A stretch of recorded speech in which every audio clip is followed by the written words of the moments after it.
Hi, this is David K, and you're listening to Altered Geek. Geek. Get altered, get geeky, it's a wild ride. Join the discussion, let's dive into lore. From Star Trek to Transformers, we're ready to soar. Superheroes clash as we spark up the flame. Altered Geek Podcast, remember the name. Hello and welcome to Altered Geek. I'm your host, Steve Megatron, and joining me on this adventure into the Geekdom world that is so frequently getting screwed up is TFG1 Mike. Really? That's how you're starting off the new year? Really? Well, I mean, if you're talking about Paramount, then it is getting screwed up. No, we're not talking about that because it doesn't fucking matter anymore. I'm sorry. That'll be the only one I do.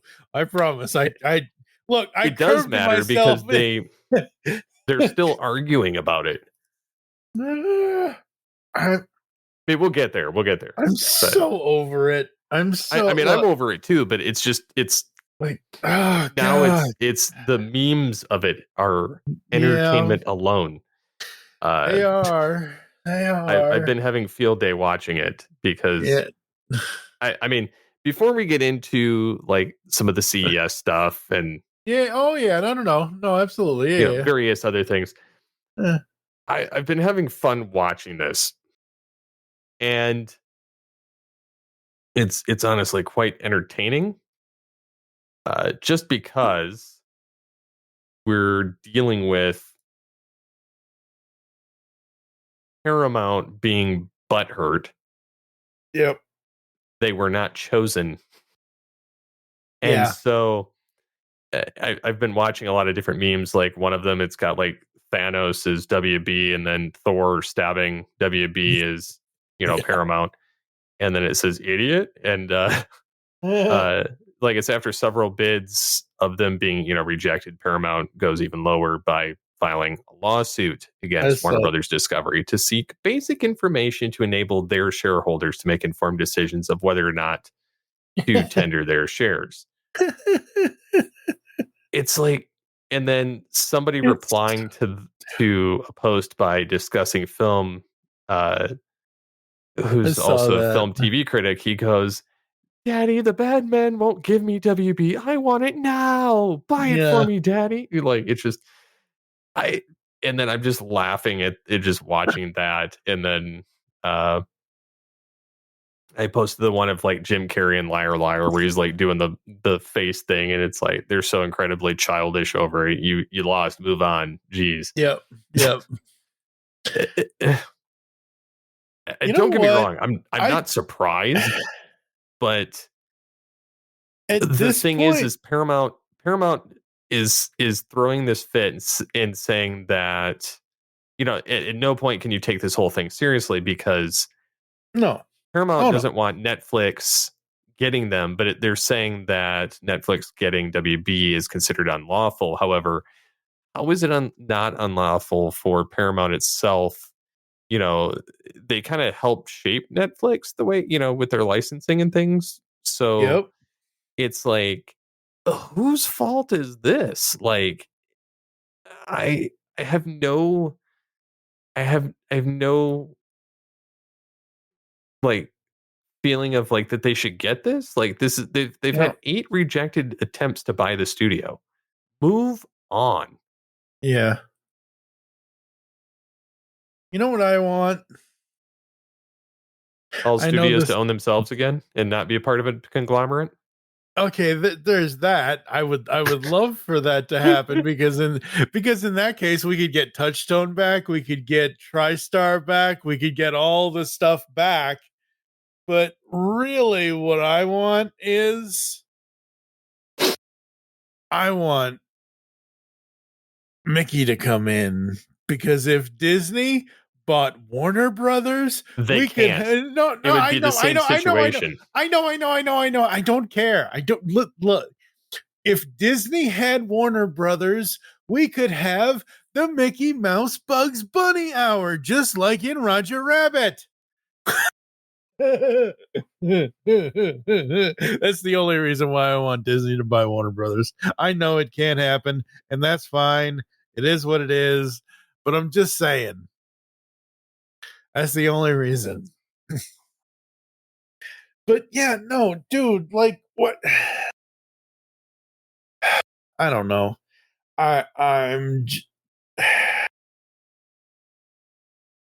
It's all going to, like, I am surprised that Comcast still offers actual cable channels and just doesn't have a streaming package with local channels. Like the local channel, and really, seriously, you wouldn't even need Comcast as long as you had some, tinfoil and rabbit ears, because you can pick up your local channels, or at least you used to be able to. I don't know if that's still possible or not in this day and age, but I don't know. The whole TV, how we consume visual media, and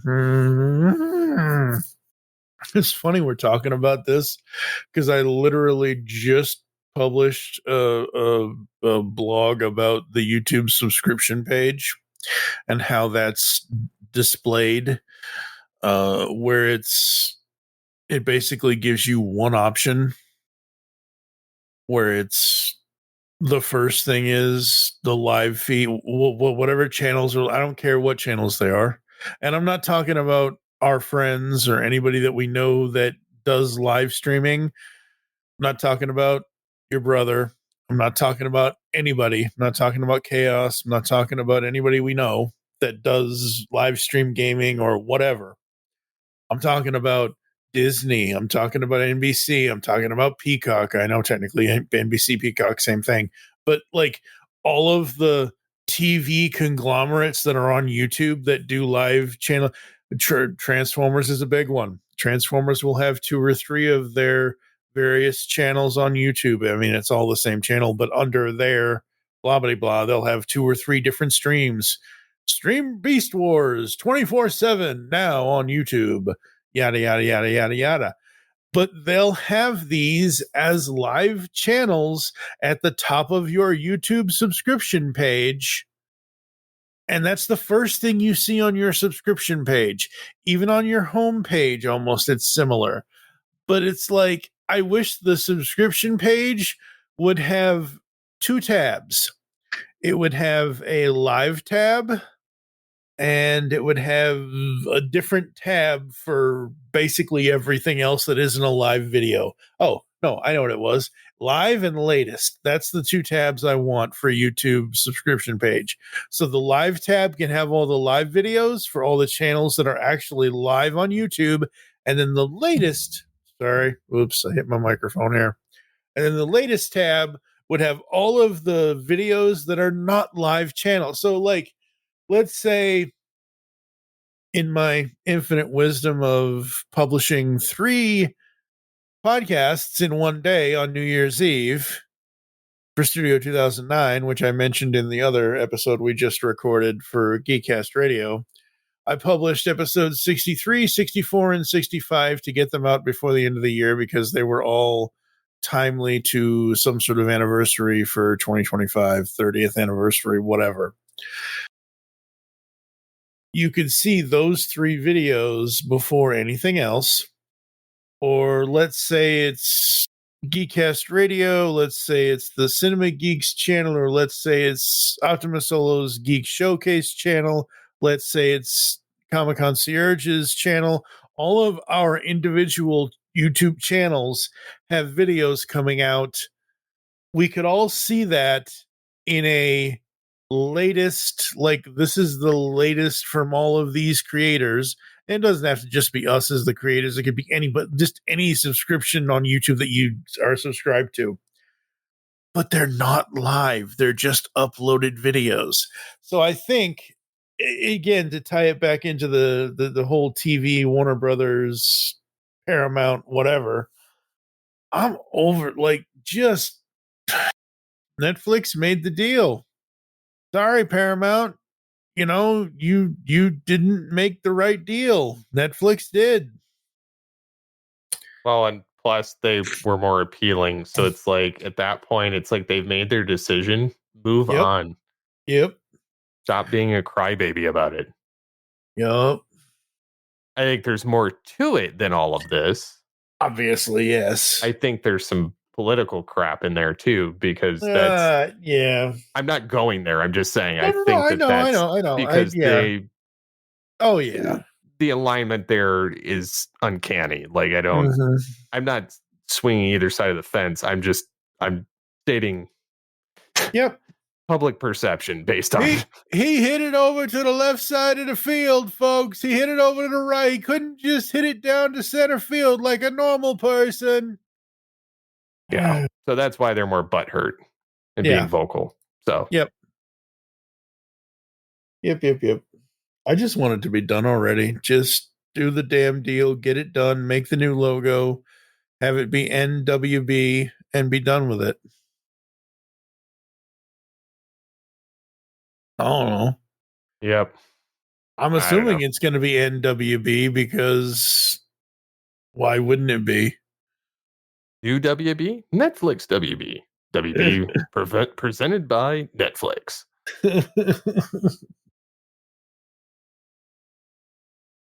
WWE on the WB.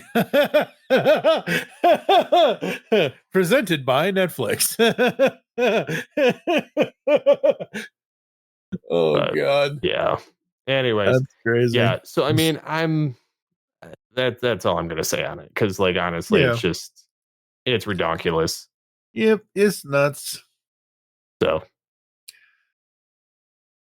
Yep. Moving on. Yes. So we have CES. Yeah, CES is the big first thing that kicks off every new year. I always enjoy looking at it just because I'm like, what are they going to come up with this year? Like I've seen all kinds of stuff. Like, so it's kind of interesting, the whole instance of like the computer side of things, like Dell realizing, oh, people don't buy laptops for the AI, they buy it because they want a laptop. Yep. And it just confuses people. And it's like, I don't mind AI. I don't want it as the selling point. Yeah, no, it's not. It should especially not be the when it's Copilot. Like, don't get me wrong. Like, well, see, Microsoft Copilot only has 1% of the shares of the AI market, which it's not bad. Like, I've used it. I've tested out like ChatGPT. I've tried out Copilot. I've tried out Gemini. Each one has different strengths. I've used them mostly because they're free. I've subscribed to ChatGPT at one point, just for like the image generation, and I was using it to take pictures of my house during the time we wanted to have it painted, and it was extremely convenient for that.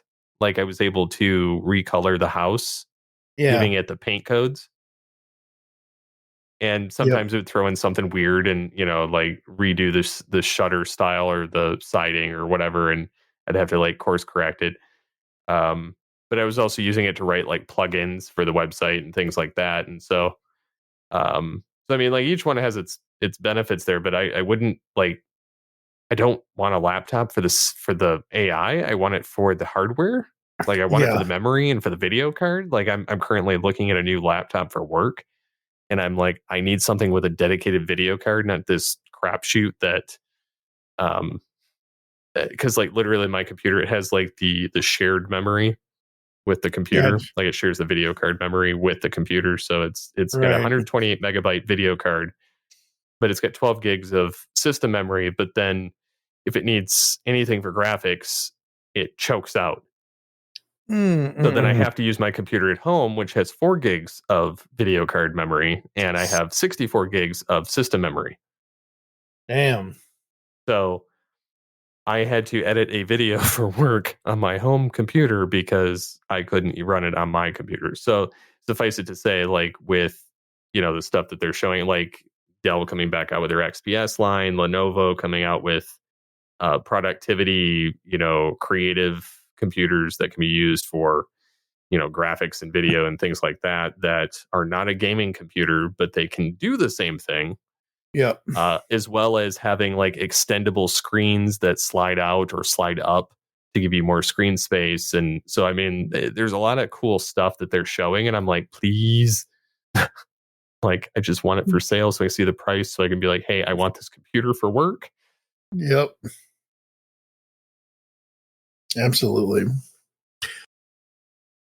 But yeah, so I was looking for a comprehensive kind of recap for CES 2026, and ZDNet had the best article, at least out of the stuff that I saw. For like, I put in the Google search CES 2026 recap, and out of all of the things it showed me, like, ZDNet had the best one. So the way they frame this article is CES 2026, 7 biggest news stories across TV, laptops, and other weird gadgets you missed. And the first one is this TCL TV is the model to beat at CES. And it says, now I'm not like, I don't know. I don't look at every mini LED panel. I don't look at the super quantum dot stuff. Like, I don't go that deep into my TVs. If I, like the way the TV looks in the store, if I like the way the whatever kind of thing, and it has everything I want on it, great, fine, whatever. As long as I can afford it, I'll buy it. I haven't bought a TV since 2018. I have a Sharp 55-inch 4K UHD TV mounted on my bedroom wall. I kind of, back then I said to Karen at the time when she was still with us, I said, I want to future proof myself. Because at that time, I think I've told this story before, but at the time in 2018, we allowed ourselves one big holiday Christmas item purchase for each other that year. She wanted a new laptop. I wanted a new TV. And that TV at that time at Best Buy was like $350 when normally it was like $1,000. I'm like, okay, it was on sale. Yay. Great for me. Because I mean, normally I'm never buying $1,000 television. I'd have to save up for about 3 years. Anyway, so I haven't bought a TV in a while, and the TV that I have is still perfectly fine for what I use it for, and for the legal blindness that I have, it still plays fine. It still has all its dots and dings and whatever for color and gamuts and whatever. But this, as my voice decides to go into the ocean and start talking like merman over here. While nearly every TV brand showcased some sort of RGB TV at CES this year, the TCL X11L TV features TCL's Super Quantum Dot SQD mini LED panel, which the company claims achieves 100% of the BT 2020 color gamut. It offers 20,000 dimming zones and 10,000 nits to achieve premium brightness and contrast, which, according to ZDNet's Carrie Wan, felt like the figurative interpretation of having my socks blown off when seen in person. The impressive TV comes at an extravagant price, though. The smallest size, 75 inches, costs $7,000, solidifying it as one of TCL's most premium TV models that raises the bar. Now, I don't know if I would ever have a 75-inch TV anywhere in any apartment, whether it was a living room, bedroom, whatever, because I'm probably only ever going to be living in apartments. I don't think I'll ever be living in a house ever again for the rest of my life. It's just not, I don't know if it'll ever be in the cards again. And I understand why a 75-inch TV costs $7,000. Here's the thing. Even though I've heard of TCL before, every time I see the TCL brand at Walmart or at Target or wherever, it's usually they're obviously smaller sizes, like they're 40 inches, they're 50 inches, they're and smaller than 40.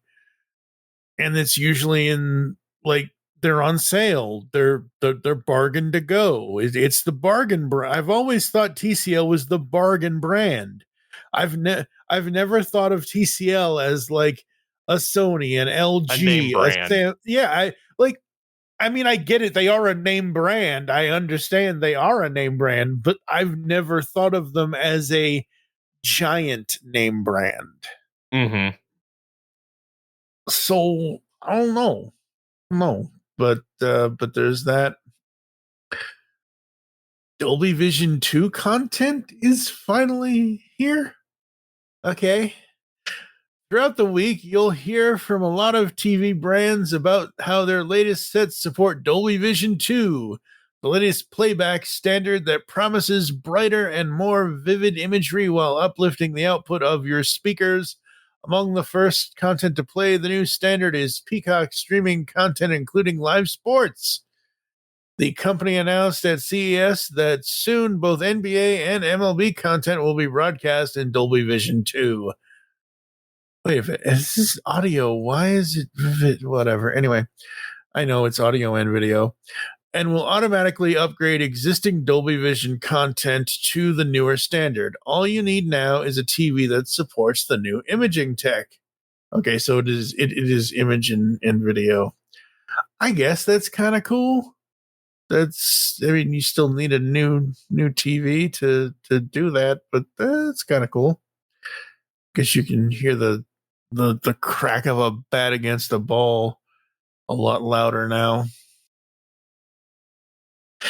Oh, LG. See, this is what I'll never have this, but this is the dream, dude. I saw the LG wallpaper TV and it's got CES written all over it. There is no. But again, this is the silly that like this is like if we moved out to like if we all moved down to Colorado Springs and we had a Geekcast Radio Network compound or something, and we all had our own various houses and homes on this compound or something, and we had like the LG wallpaper TV as a actual art piece. Anyway, there was no greater welcome to CES moment for me. This is written by Carrie Wan, managing editor at ZDNet. This weekend than LG presenting the new wallpaper TV on a glass panel. It's the return of an old model, now with improved processing power, a high 165 hertz refresh rate, zero connect box support for wireless connectivity, and an ultra-thin profile. LG hasn't confirmed the official price and availability of the TV, but it did hint that it'll fall within the lines of the brand's other premium OLED sets. So I'd ballpark it between $2,000 to upwards of $20,000.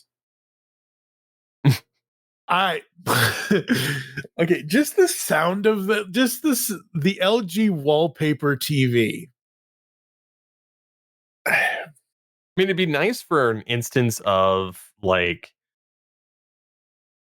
I don't want a physical TV in my room when it's, when I'm not using it. Yeah. So like, I get it. So this is what this to me is kind of like what is way later in this article, like digital photo frames. These wallpaper TV type things, that's like what you would use, like you would use it as a wallpaper type photo display thing, like what's oh god, outside of what's the mountain range in Colorado Springs? Rockies. No, not the Rockies. Anyway, yeah. Okay. So outside of you and your family going to the Rockies and having a good old time at 58,000 feet, taking a bunch of pictures and coming back and having those on. 58,000 feet. That's higher than Everest. Okay, whatever. I'm 10,000 exaggerating. feet. Okay, fine. 10,000 feet, whatever. Point is, like, you could have those on there for full frame, basically family photos that are. And again, you would want something that, and this is going to tie into something later that I'm going to talk about. With this wallpaper TV, you want full frame photos as they kind of show in the picture that they show. You don't want vertical photos. You don't want, bars here and there and everywhere. You don't want 3.5, unless you have like 1,000,000 3.5 by 5, 3x5 photos on this thing. You don't want that. Because no. Apparently, it's all about micro RGB for TVs this year. There's never a dull moment with TVs, and I blame manufacturers with their extensive dictionary of tech jargon for that. This year's hot word is micro RGB. A meticulous arrangement of LEDs that produces enhanced light control and accuracy. Samsung has a version of this. LG has a version of this. Sony, yada, yada, yada, yada, yada. And then we get into all the AI stuff. And I really don't want to talk about any of the AI stuff that's at CES because I don't know if any of it's ever going to come out. I will say Mr. Two-legged robot vacuum that goes up and down the stairs is kind of cool because it kind of reminds me of how I used to have to go up and down the stairs with an actual vacuum when I was a kid at my grandma's. As we already mentioned about the I will say though, AI in a robot vacuum does make sense.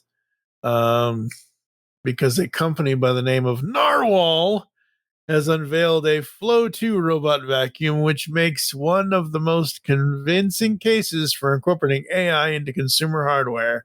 With it, the robot can perform adaptive tasks such as cleaning more quietly when near a baby's crib, send reminders for misplaced items, and even notify you if it would detect something that you have marked as missing. So, yeah, you can use your vacuum to find all your missing items under the couch. Oh, God. Then there was the AI vaporware, Project Lucy, and all that stuff. What if Humane AI Pin and Rabbit R1 had a baby? Now, I know you're not a fan of the person I'm going to mention, and that's fine, but I saw MKBHD do reviews of the Humane AI Pin and Rabbit R1, and I saw a bunch of other tech reviewers do it too. I don't understand, like, pins, AI pins, really? Like, no, just no. No. Let's see here. What else? What is that? Oh, so this is the thing that I mentioned earlier. The digital picture frame turns your words into AI artwork. I guess that's kind of cool, which is what I mentioned earlier about the TV having your pictures on it. But this is literally a picture frame that is literally a vertical frame. The frame is vertical, but where the art would go is even more vertical, which will come up later. Here we go. Back into here we go. We're getting into computers. Ultra light, long-lasting laptops is the theme, with one exception: a rollable laptop with immersive viewing experience. Aside from Lenovo's announcement that is bringing back the XPS, wait, what? Wait, what? Yeah, did they? It's Dell has the XPS. Yeah, I know. It's a typo. Okay. Aside from Dell's announcement that they're bringing back the XPS line, we were also impressed with this rollable laptop we saw at Lenovo's booth. And Legion Pro, the Legion Pro rollable updates Lenovo's ThinkBook Plus Gen 6 display, turning it sideways to expand the horizontally from 16 inches out to 21.5 inches, and then the full 24 inches in length. I think that's kind of cool, especially as someone who I've never been a fan of laptops ever, even when I was a kid, because I just don't like, I don't know. I've always needed a mouse. And I know I mean, I technically, just have an external mouse. no, I that's what I was going to say. Yeah, I know you can always get an external mouse, but like when I was trying to learn how to use a laptop in school that didn't have external mice, uh, I'm like thumb here, finger here, especially only having to use one hand. I'm like, what the hell? Trackpad down here. Oh my god, this is press this, do the thing. No. But yeah, external mice for the win. But I do like how that screen looks. Thoughts on this? I mean, I love the idea. Yeah. If I could get my hands on one, that would be great. But I just awesome. don't. Yeah. Yeah. I think it's gonna be crazy expensive though.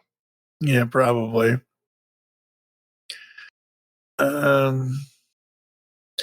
Like we already mentioned, Dell brought back the XPS line.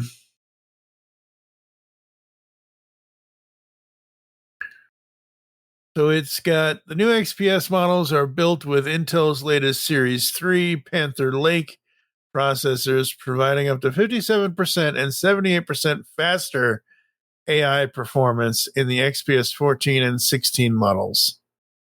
That's a selling point. Okay.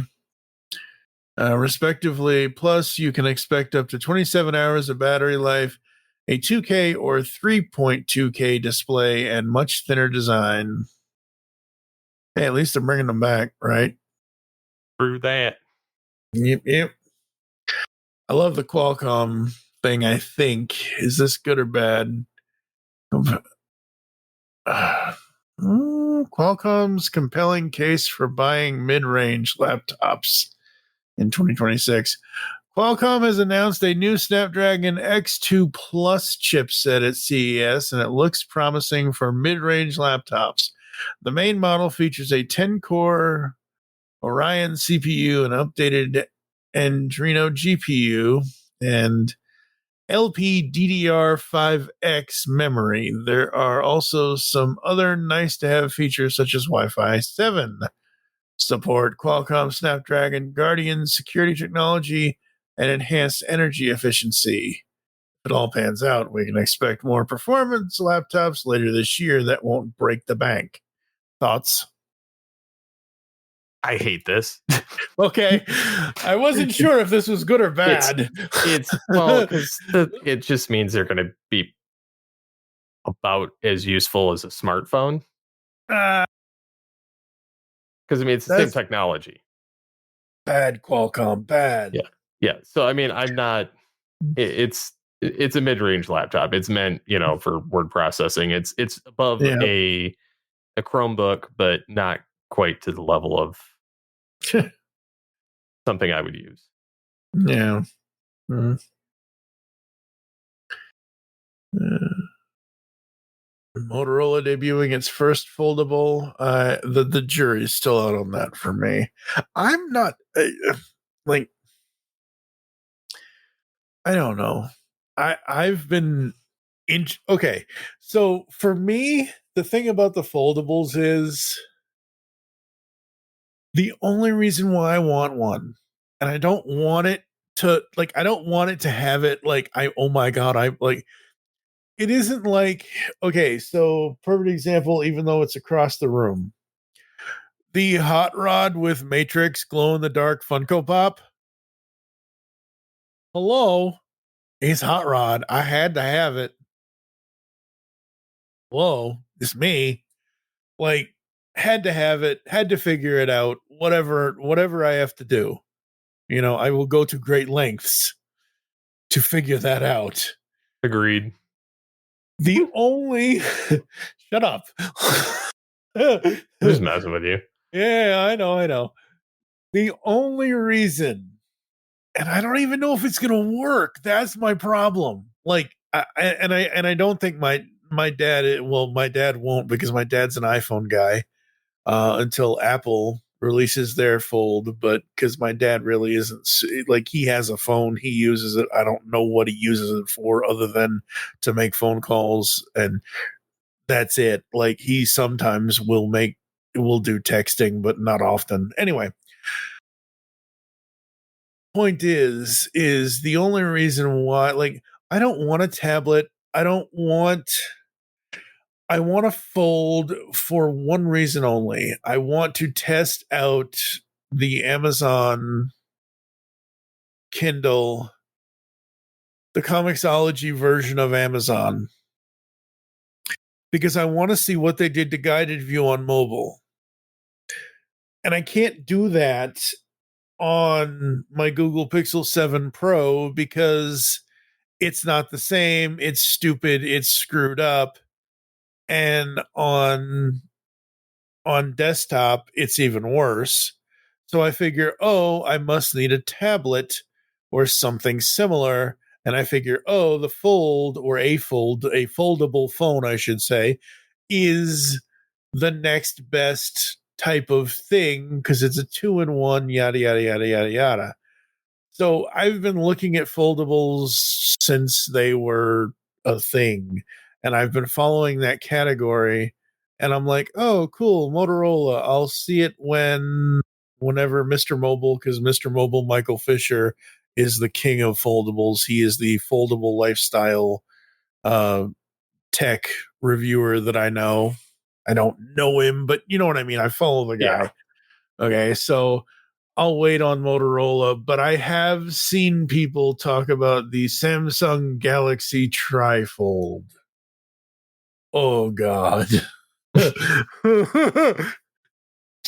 And I have seen other trifolds. I think the Huawei Mate X something or other, XT, XS.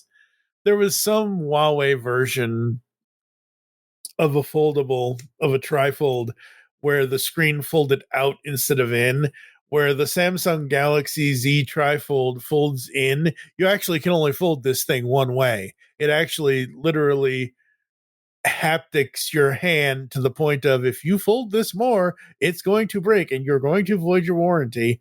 It just vibrates your hand to the point of, oh God, no, don't, and stop.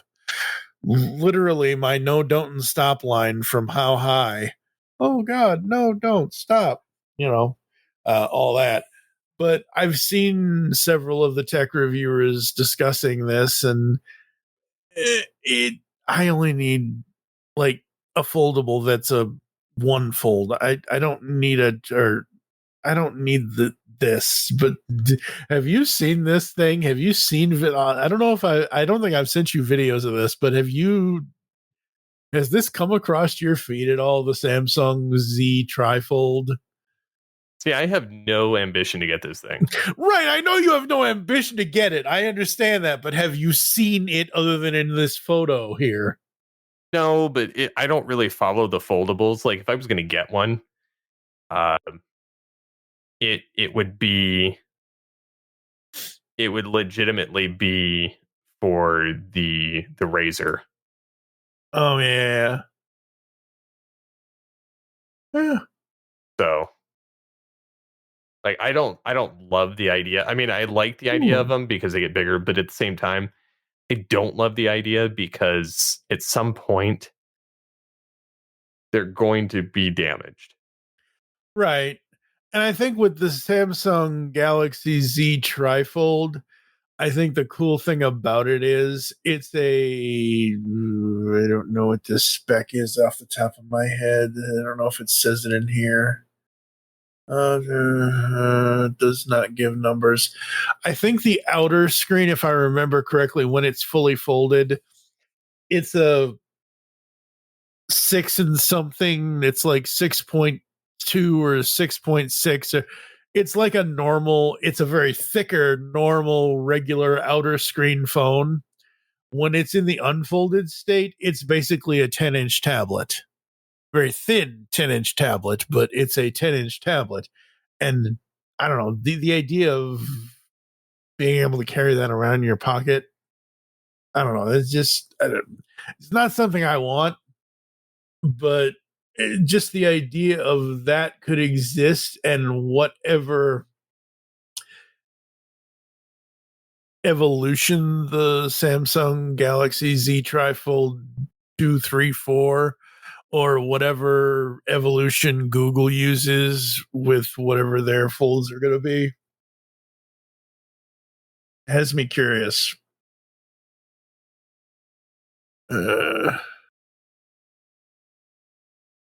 Let's see here. The return of BlackBerry? No, thank you. There's so many different smart glasses too. Yeah, very true.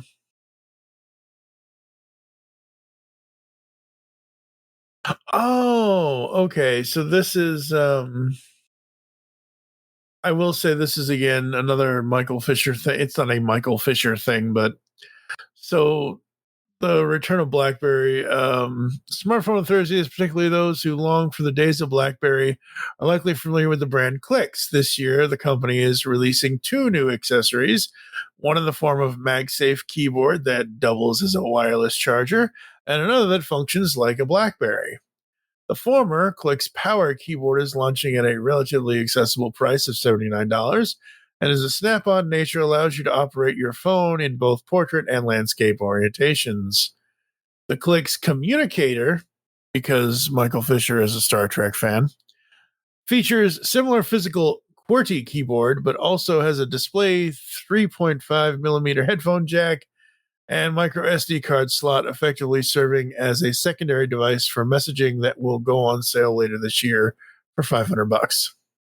I've seen videos. I've seen him do the announcement video for this. I've seen the company video for this. It's kind of cool if you actually want a keyboard again and not have to do your digital, your on-screen keyboard. Honestly, for me, and I know people are going to throw tomatoes at their podcast players when I say this, I prefer voice typing. Same. It's much easier for me. Same. I've gotten to the point where I'm just like, I don't feel like sitting here typing up like a paragraph's worth of crap. Yeah, the only time I type is actually on my computer. Ditto. So yeah, I mean, there have been times I've wrote part of my articles through my phone. Yep. And then put them on the computer and then edited from there. Yep. So. Yep. Yeah.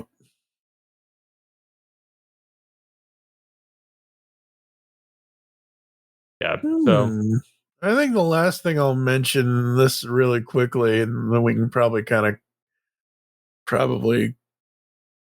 end switch this. Gears. Yeah, switch gears over to my other rant. But the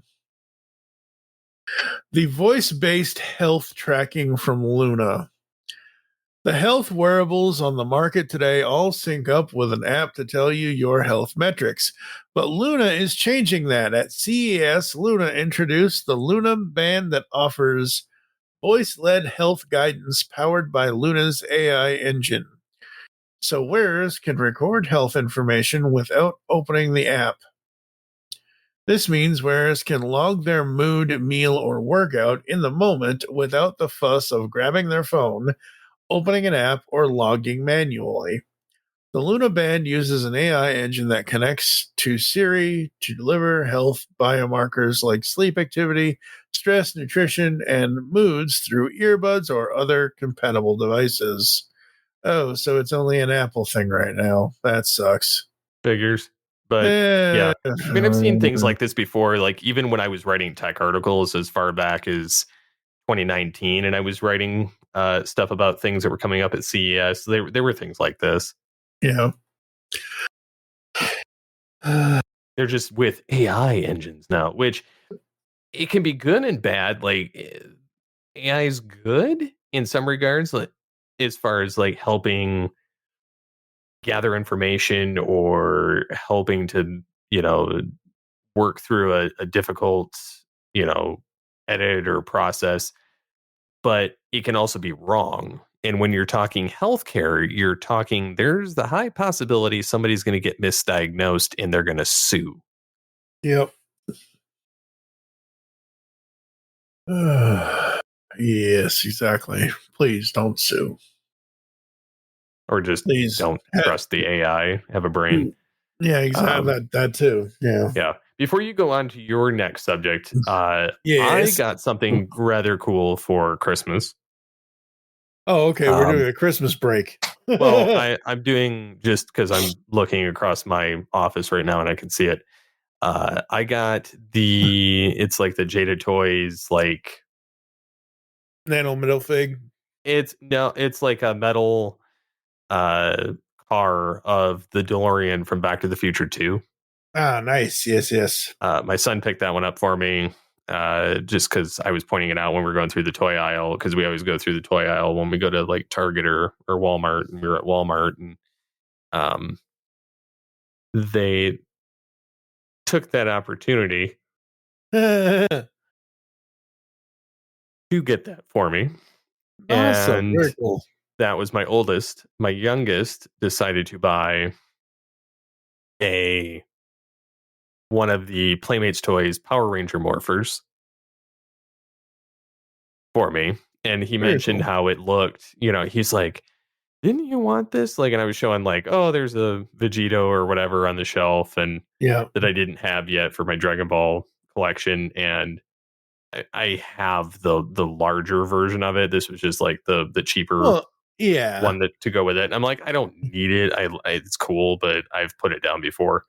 The Morpher, I've been more like, I'm like, it's actually cheap enough. And I was going to buy the Master Morpher when it was out, but it sold out before I could even get a pre-order. Yeah. I had it in my cart, and I was clicking pay, and it was like sold out. And I was like, this is ridiculous. Like, I literally had it on Hasbro Pulse, and Pulse is annoying. Like, it's trash. Yeah. I wish it would have hit BBTS, because I would have just left it and paid it. Yeah. But I was fully intending on spending the money and just dealing with the consequences of it later. And I was like, well, I'm never going to get that one, because it's like $400 to $1,000 now on eBay. So I was like, well, whatever. I guess I'll never have it. And I 3D printed a, Master Morpher a while back, and it was on my old printer before I got this one, and it looked like crap.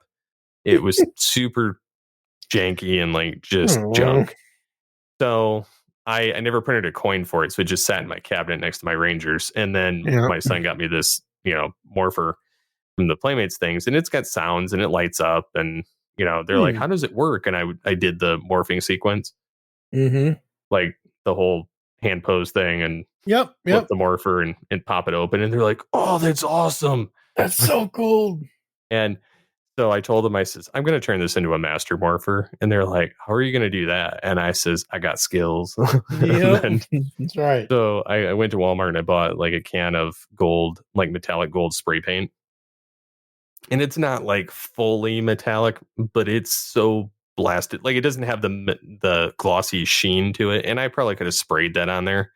But in a roundabout way, I was like, I don't care if it shines, because it's going to sit in a cabinet. But I also don't have to hand paint it, and it'll look more refined. So I covered up the red part where it says Power Rangers, because I don't want to sit there and have to do all the little black and red dots and squares from the Master Morpher, unless I print like a decal to put on there.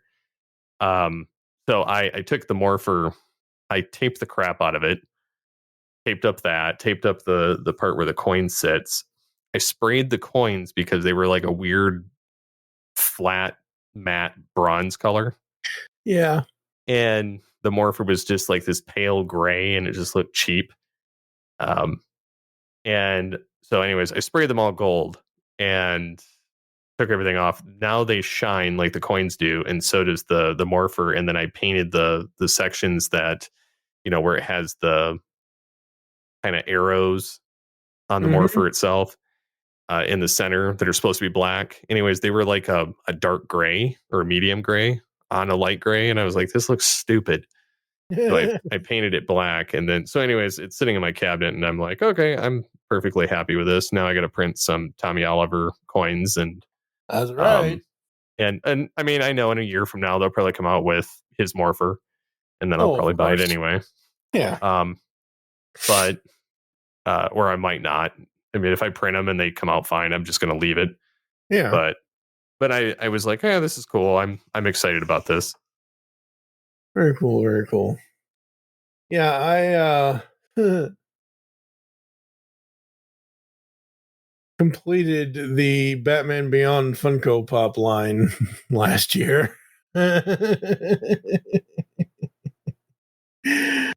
So they released the 4 new ones, which is Blight, Armored Bruce, and then Batman Beyond with the mask, and then Terry unmasked. So that was the new line, the new wave.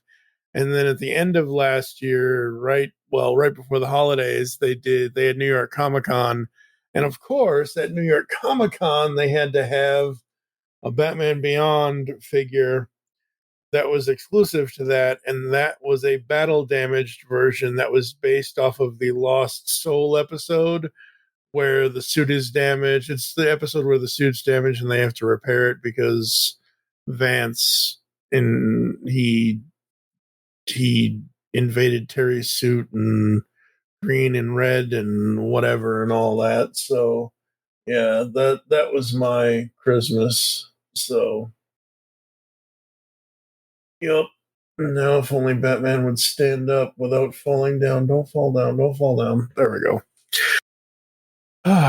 So yeah, that was Christmas.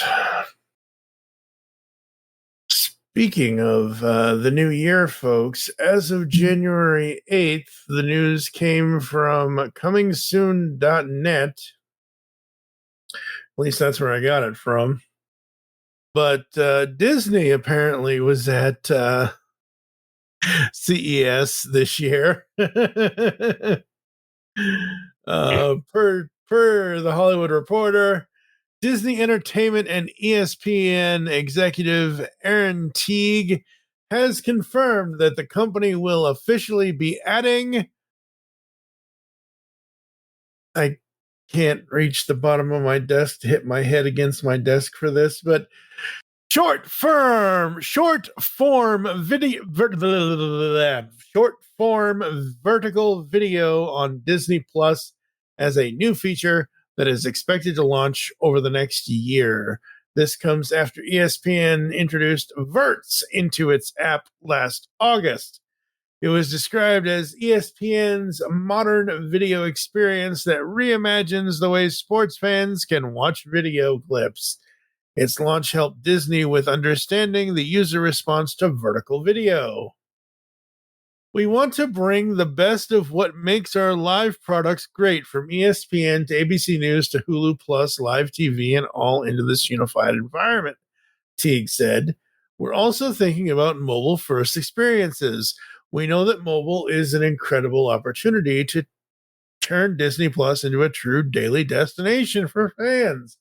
So that's exactly what we're going to do.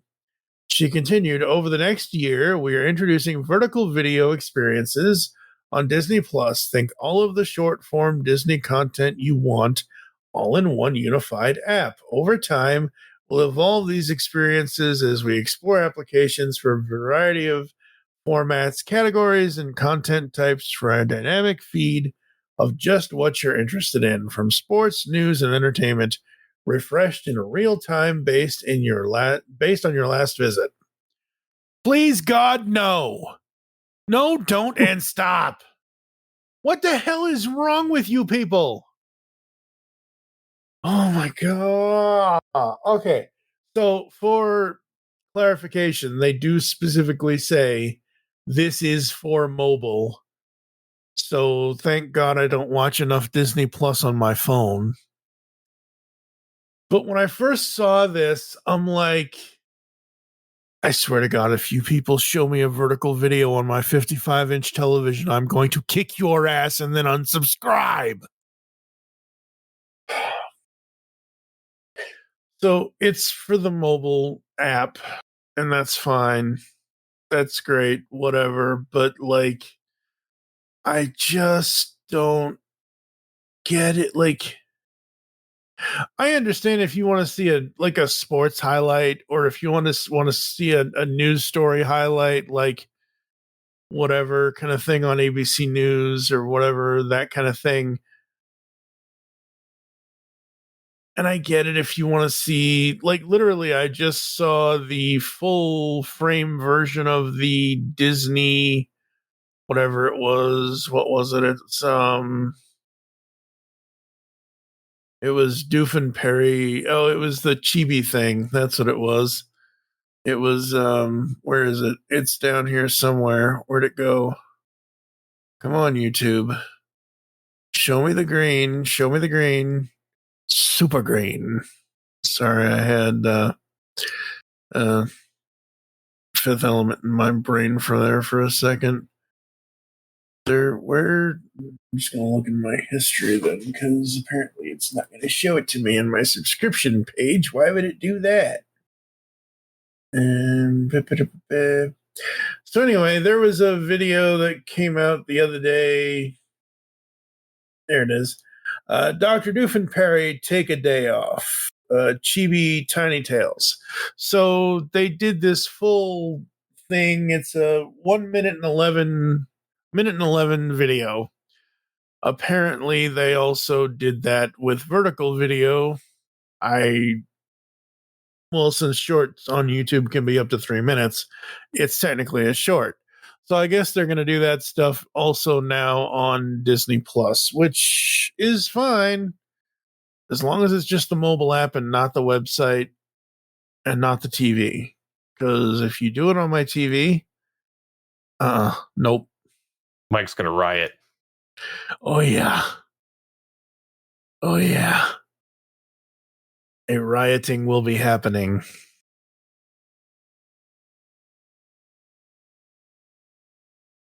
But, yeah. Yep. So I think that about rounds this episode out, don't you? Yep. Happy 2026, everyone. Yep. So I think that about wraps it up. And then next episode, I might talk about some of the things I'm working on with the website, the top 100, and then some theories I have on Doomsday.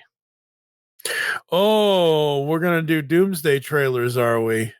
Yes, we're gonna we're gonna hash those out and then discuss rumor mill and theories. So that'll be a fun one.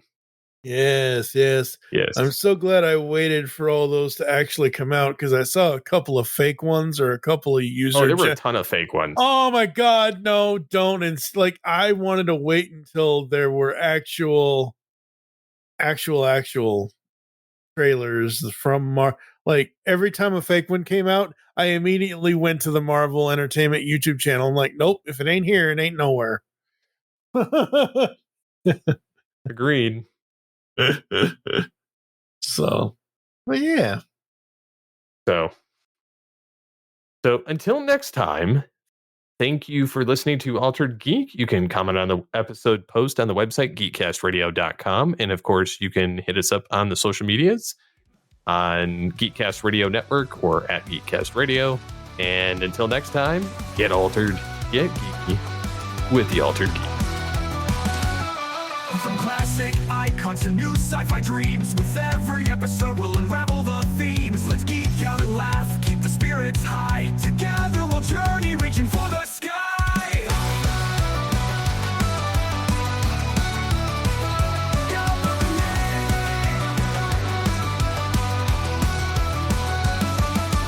Join the discussion, let's dive into lore. From Star Trek to Transformers, we're ready to soar. Superheroes clash as we spark up the flame. Altered Geek Podcast, remember the name.